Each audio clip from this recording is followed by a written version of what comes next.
The Civil War began in April 1861, and by that June, the Choctaw Nation and remaining Mississippi Choctaw pledged allegiance to the Confederacy.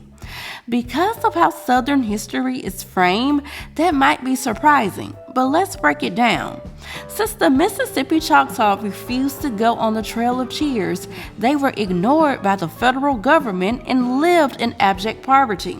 The Mississippi Choctaw joined the Confederacy as an act of rebellion against the failed promises of the Union, and the Confederacy made assurances that the Choctaw would be granted their own state and their assets would be protected. One of the assets they wanted to protect was ownership of the black people they held in slavery. Now, this so-called new country, the Confederate States of America, was led by Jefferson Davis as president.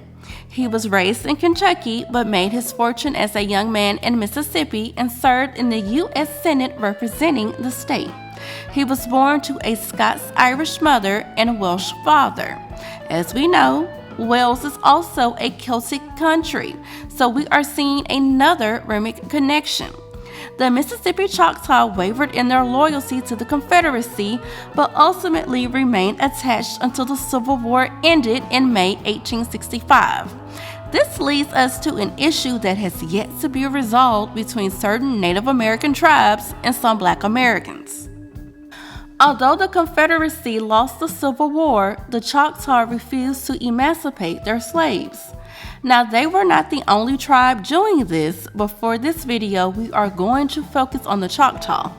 The Choctaw agreed to the Choctaw and Chickasaw Treaty of Washington in the spring of 1866.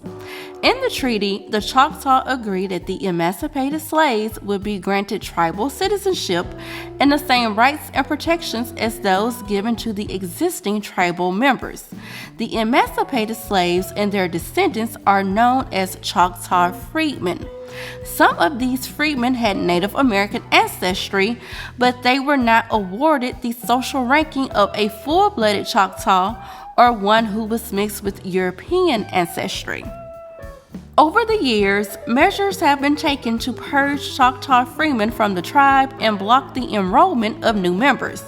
One of the unfortunate things about current Black American discourse is we have been bullied out of talking about our Native American connections. Granted, some Black folks took it too far by saying, "I got Indian in my family," but for some, it is true. Some of the Native American tribes mentioned earlier, like the Yazoo, heavily intermarried with Black people during the time of slavery, but they do not have federal recognition and are considered extinct as a tribe. In short, a lot of politics over ancestry and residency factor into who is federally recognized as Native American.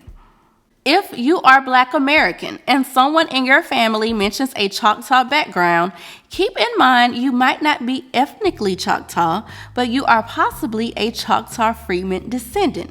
There is current litigation going on about Black Americans who have been wrongfully denied citizenship and benefits, so please remain aware of the situation and explore your legal options.